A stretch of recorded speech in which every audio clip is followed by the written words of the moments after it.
안녕하십니까? 하나님의 은혜와 평강이 여러분의 삶에 가득하기를 기도합니다. 오늘 우리가 함께 나눌 이야기는 우리 신앙의 여정에서 가장 근본적인 질문 중 하나에 대한 깊은 통찰을 담고 있습니다. 이 은혜의 말씀을 듣기 전에 잠시 시간을 내어 구독과 좋아요를 눌러주시면 이 귀한 메시지가 더 많은 영혼에게 전달되는 축복의 통로가 될 것입니다.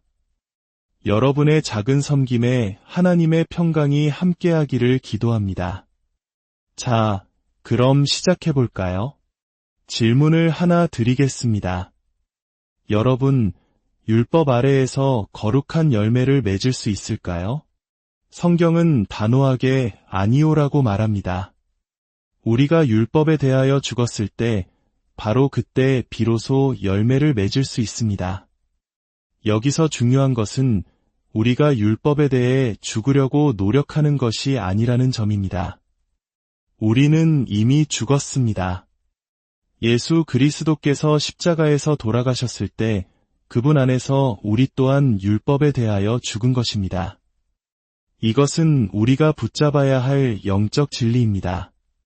그렇다면 율법에 대하여 죽었다는 것은 무엇을 의미할까요? 그것은 바로 우리에게 새로운 남편이 생겼다는 뜻입니다. 우리가 이제 결혼한 이 새로운 남편은 죽음에서 부활하신 바로 그분 예수 그리스도이십니다. 정말 놀랍지 않습니까? 우리는 죽음의 권세를 이기시고 부활하신 분과 연합되었습니다. 그렇다면 이 연합의 목적은 무엇일까요? 바로 하나님을 위한 열매를 맺기 위함입니다. 이 깊은 진리를 이해하기 위해 구약성경의 아름다운 이야기 룻기로 들어가 보겠습니다. 룻기는 단 4장으로 이루어진 짧은 책이지만 그 안에는 예수님과 교회의 관계를 보여주는 놀라운 비밀이 숨겨져 있습니다. 이야기 속에서 베들레헴에 부유하고 유력한 자인 보아스는 예수 그리스도를 상징합니다. 그리고 주인공 룻은 바로 저와 여러분, 즉 교회를 상징합니다. 룻은 유대인이 아닌 이방 여인, 모압 족속이었습니다. 신명기 23장 3절의 율법에 따르면 암몬 사람과 모압 사람은 영원히 하나님의 총회에 들어올 수 없다고 명시되어 있습니다. 10대에 이르기까지도 말입니다. 율법은 룻의 자격을 완전히 박탈했습니다. 그녀는 결코 하나님의 백성이 될 수 없는 존재였습니다. 하지만 율법이 막아선 그 길을 은혜가 열었습니다. 은혜는 자격 없는 룻을 하나님의 백성 안으로 이끌었고 오늘날 우리가 마태복음 1장을 펼쳐 예수 그리스도의 족보를 읽을 때 우리는 그 위대한 족보의 옳은 4명의 여인 중 한 명으로 룻의 이름을 발견하게 됩니다. 그녀가 그곳에 있는 것은 그녀가 자격이 있어서가 아닙니다. 오직 하나님의 은혜 때문이었습니다. 룻의 첫 남편의 이름은 말론이었는데 그 이름의 뜻은 병약함입니다. 성경은 이처럼 이름 속에 깊은 진리를 숨겨두곤 합니다. 병약함과 함께했던 첫 번째 결혼 생활은 결국 죽음으로 끝이 났습니다. 남편을 잃은 룻은 시어머니 나오미를 따라 낯선 땅 베들레헴으로 돌아옵니다. 나오미는 룻에게 너의 고향, 너의 신에게로 돌아가라고 권하지만 룻은 이렇게 고백합니다. 어머니께서 가시는 곳에 나도 가고 어머니께서 머무시는 곳에서 나도 머물겠나이다. 어머니의 백성이 나의 백성이 되고 어머니의 하나님이 나의 하나님이 되시리니 하나님은 룻의 이 아름다운 믿음의 고백을 보셨습니다. 그러나 여전히 율법 아래에서 그녀는 성전에 들어갈 자격조차 없는 이방 여인이었습니다. 이야기는 계속되어 베들레헴의 유력한 자 보아스가 룻을 보게 되고 그녀를 깊이 사랑하게 됩니다. 이제 보아스는 룻과 결혼하기를 원합니다. 하지만 고대 이스라엘의 율법, 기업물을 자 제도에 따르면 룻과 결혼할 우선권을 가진 사람이 따로 있었습니다. 죽은 남편의 땅을 되찾고 그의 가문을 이어줄 책임을 가진 보아스보다 더 가까운 친족이 있었던 것입니다. 이 더 가까운 친족은 무엇을 상징할까요? 바로 율법입니다. 하나님께서 이스라엘에게 은혜를 주시기 전에 무엇을 먼저 주셨습니까? 아들 예수를 보내시기 전에 종모세를 보내셨습니다.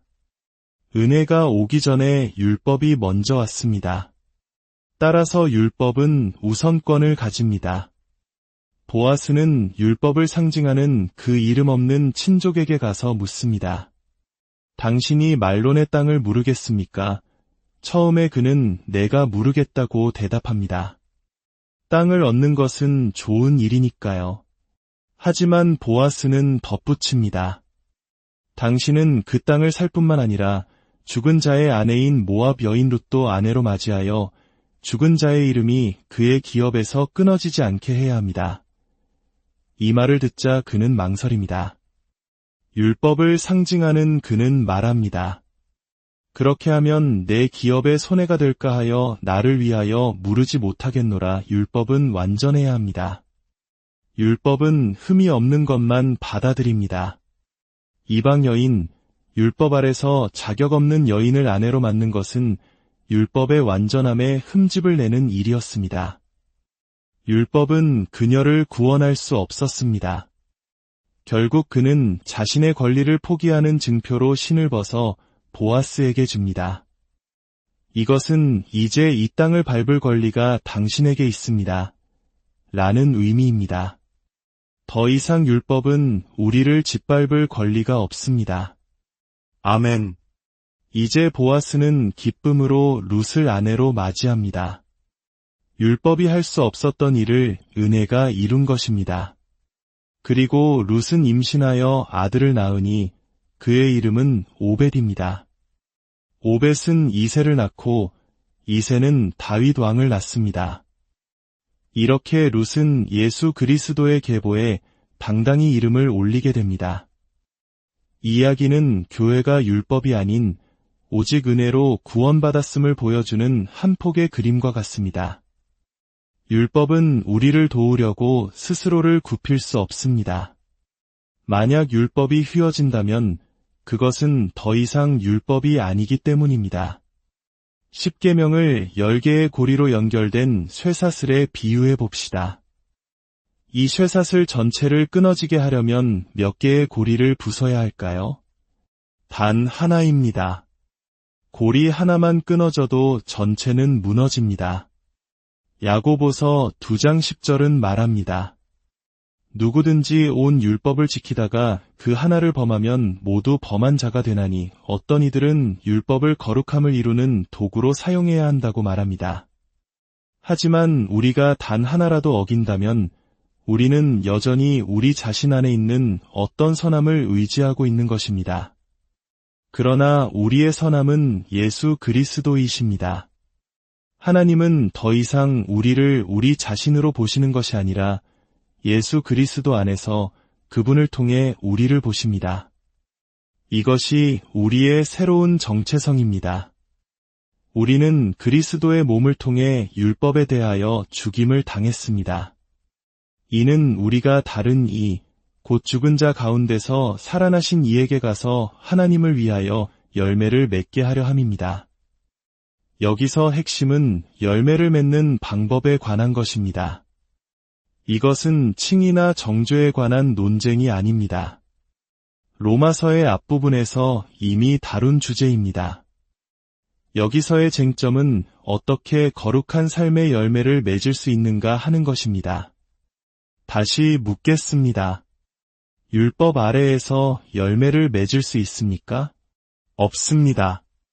오직 율법에 대하여 죽고 부활하신 예수님과 결혼했을 때만 가능합니다. 어떤 사람들은 이 말씀을 왜곡하여 우리의 일상생활, 거룩함과는 상관없는 교리적 문제로 축소시키려 합니다. 그러나 이것은 우리의 매일의 삶에 대한 이야기입니다. 참된 거룩함은 율법에서 벗어나 예수님과 연합할 때 피어나는 꽃과 같습니다. 아들이 종보다 더 잘 가르칠 수 있습니다. 은혜의 복음은 우리를 방종으로 이끄는 것이 아니라 진정한 거룩함으로 인도합니다. 어떤 이들은 예수님의 말씀을 인용하며 우리의 의가 서기관과 바리새인보다 더 낫지 못하면 결코 천국에 들어가지 못한다고 주장합니다. 그래서 우리는 더 많은 율법을 지켜야 한다고 생각합니다. 아닙니다. 예수님의 말씀의 진짜 의미는 이것입니다. 너희가 아무리 노력해도 서기관과 바리새인의 의를 넘어설 수 없다. 그러므로 내가 말하는 의는 너희의 행위가 아니라 선물로 주어지는 나의 의다. 아멘. 시험을 치르지도 않았는데 A+ 학점을 받은 것과 같습니다. 이 선물을 받은 우리의 반응은 무엇일까요? 감사합니다. 이 감사함은 우리로 하여금 선물을 주신 분의 이름을 욕되게 하는 삶을 살지 않도록 이끌어줍니다. 오히려 그분의 이름에 영광을 돌리는 삶을 살고 싶어하게 만듭니다. 이제 다시 열매 맺는 이야기로 돌아가 봅시다.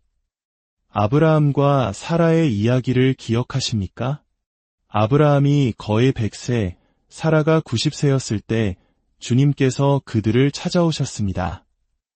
주님은 아브라함에게 내년 이맘때에 아들이 있을 것이라고 약속하셨습니다. 장막 안에서 이 말을 엿듣던 사라는 속으로 웃었습니다. 이미 늙고 경수까지 끊어진 자신이 어떻게 아이를 가질 수 있겠냐는 생각이었습니다. 사라는 속으로 이렇게 말했습니다. 내가 노쇠하였고 내 주인도 늙었으니 내게 어찌 즐거움이 있으리요. 주님은 사라의 마음속 생각을 아시고 물으셨습니다. 사라가 왜 웃느냐? 여기서 우리가 주목해야 할 단어는 바로 즐거움입니다. 주님은 아들을 약속하셨습니다. 그런데 사라는 잉태, 해산의 고통, 출산을 생각한 것이 아니라 즐거움을 생각했습니다. 그녀는 남편과의 관계에서 오는 즐거움을 떠올린 것입니다. 이것이 우리에게 무엇을 말해줍니까? 오늘날 우리의 주님은 누구십니까? 바로 예수 그리스도이십니다. 열매를 맺기 위해 걱정하고 애쓰지 마십시오. 자녀를 낳기 위해 염려하지 마십시오. 그 대신 여러분의 주님이신 예수님과 함께하는 시간을 즐기십시오. 그분의 사랑을 누리십시오. 그분을 알아가는 기쁨을 가지십시오. 우리를 향한 그분의 사랑에 대한 말씀을 듣는 것을 즐거워하십시오. 우리가 주님 안에서 즐거움을 누릴 때 그 결과는 무엇이겠습니까? 바로 아기, 즉 생명의 열매입니다. 그리고 그 과정은 힘겹지 않을 것입니다. 로마서 7장 5절은 이렇게 대조합니다. 우리가 육신에 있을 때에는 율법으로 말미암는 죄의 정욕이 우리 지체 중에 역사하여 우리로 사망을 위하여 열매를 맺게 하였더니 보십시오. 율법 아래 있을 때 율법은 오히려 죄의 정욕을 자극하여 사망의 열매를 맺게 합니다. 그러나 율법에 대해 죽고 부활하신 예수님과 연합할 때 우리는 하나님을 위한 열매를 맺습니다. 이제 우리는 율법에서 벗어났습니다. 이는 우리가 얽매였던 것에 대하여 죽었으므로 영의 새로운 것으로 섬길 것이요 율법 조문이 묵은 것으로 아니할지니라.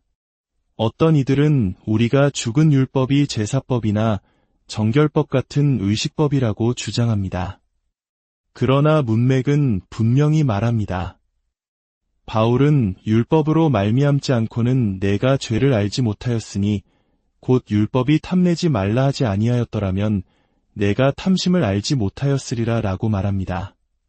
탐내지 말라는 어느 율법입니까? 바로 십계명입니다. 문맥은 도덕법인 십계명에 대해 말하고 있는 것이 명백합니다. 오직 율법에 대하여 죽었을 때 우리는 참된 거룩함을 이룰 수 있습니다. 로마서 8장 4절은 그 비밀을 풀어줍니다. 육신을 따르지 않고 그 영을 따라 행하는 우리에게 율법의 요구가 이루어지게 하려 하심이니라. 많은 사람들이 이 구절을 우리가 율법의 요구를 지켜야 한다고 해석합니다. 그러나 원문은 율법의 요구가 우리 안에서 이루어진다고 말합니다. 우리에 의해서가 아닙니다. 헬라어 원문에서 이루어지다는 동사는 우리가 행하는 능동태가 아니라 우리 안에서 행해지는 수동태로 기록되어 있습니다. 즉, 율법의 의로운 요구는 우리가 이루는 것이 아니라 우리가 성령을 따라 행할 때 성령께서 우리 안에서 이루시는 것입니다. 이것이 은혜의 비밀입니다. 죄는 계명으로 말미암아 기회를 타서 우리 속에서 온갖 탐심을 이루었습니다. 율법이 없으면 죄는 죽은 것입니다. 율법을 더 많이 설교할수록 온갖 종류의 죄가 살아납니다. 그것은 마치 불에 나무를 더하는 것과 같습니다. 사탄이 하와에게 남편을 죽이라 고 유혹하지 않은 이유를 아십니까? 그 당시에는 살인하지 말라는 율법이 없었기 때문입니다. 그들은 살인이라는 죄에 대해 무지했습니다. 오직 단 하나의 율법, 선악과를 먹지 말라는 계명만이 주어졌고 사탄은 바로 그 지점을 공격했습니다. 죄의 권능은 율법입니다. 이 모든 진리를 깨달을 때 우리는 내일 아침 눈을 뜰 때 이렇게 고백할 수 있습니다. 나는 죽었고 나는 다시 살았다. 이것이 모든 문제의 해답입니다. 이것이 우리가 죄를 마음껏 지어도 된다는 뜻일까요? 결코 아닙니다. 죄에 대하여 죽은 우리가 어찌 그 가운데 더 살리어 진정한 신자는 죄 가운데 계속 살 수 없습니다.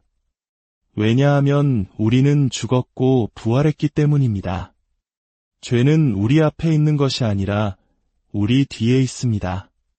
물론 우리는 여전히 죄를 지을 수 있습니다. 그러나 믿음의 자세를 굳게 지키십시오. 죄와 질병과 저주와 정죄는 모두 우리 뒤에 있습니다. 사도들의 대답은 언제나 율법을 지키려고 노력하라가 아니었습니다. 그들의 대답은 항상 우리가 죽은 것을 알지 못하느냐? 우리가 그리스도와 함께 장사된 것을 알지 못하느냐? 였습니다. 이제 죽은 자 가운데서 살아난 자같이 너희 자신을 하나님께 드리며 너희 지체를 의의 무기로 하나님께 드리십시오. 자신이 죽고 부활했다는 사실을 아는 사람들에게는 왕같은 기품이 있습니다. 그들이 어디를 가든 그곳은 왕실처럼 변합니다. 그들은 비천함을 넘어섭니다. 비록 부유하지 않더라도 그들의 태도와 옷차림에는 단정함과 품위가 있습니다. 거듭났을 때 왕의 피가 그들의 혈관에 흐르기 시작합니다. 그들은 관대하며 비열한 수단에 의지하지 않습니다. 이것이 바로 여러분이 율법에 대해 죽고 그리스도 안에서 다시 살아났다는 사실을 깨달을 때 일어나는 일입니다. 여러분은 하나님을 위해 아름다운 열매를 맺게 될 것입니다. 마지막으로 이 축복의 기도로 오늘 말씀을 마치겠습니다. 다가오는 한 주간 여러분과 여러분이 사랑하는 모든 이들, 여러분의 가정 위에 주님의 축복이 함께 하시기를 기도합니다. 주님께서 아브라함의 복으로 신명기 28장의 복으로 여러분을 축복하시기를 원합니다. 여러분이 들어와도 복을 받고 나가도 복을 받으며 여러분의 손으로 하는 모든 일에 복이 임할 것입니다. 여러분의 대적이 한 길로 왔다가 7길로 흩어지게 될 것입니다. 주님께서 여러분을 머리가 되고 꼬리가 되지 않게 하시며 꾸어줄지언정 꾸지 않는 자리에 세우실 것입니다. 주님께서 이 한 주간 내내 여러분과 여러분의 자녀들을 모든 위험과 해로움과 사고와 질병과 모든 어둠의 권세로부터 지키시고 보호하시기를 원합니다. 주님께서 그 얼굴을 여러분에게 비추사 은혜 베푸시기를 원하며 여러분을 가장 좋은 때에 가장 좋은 곳에 두시고 그분의 은총을 누리게 하시기를 원합니다. 주님께서 그 얼굴을 여러분에게로 향하여 드사 여러분과 여러분의 가정의 살롬, 곧 참된 안녕과 건강과 평강을 주시기를 우리 주 예수 그리스도의 이름으로 축원합니다.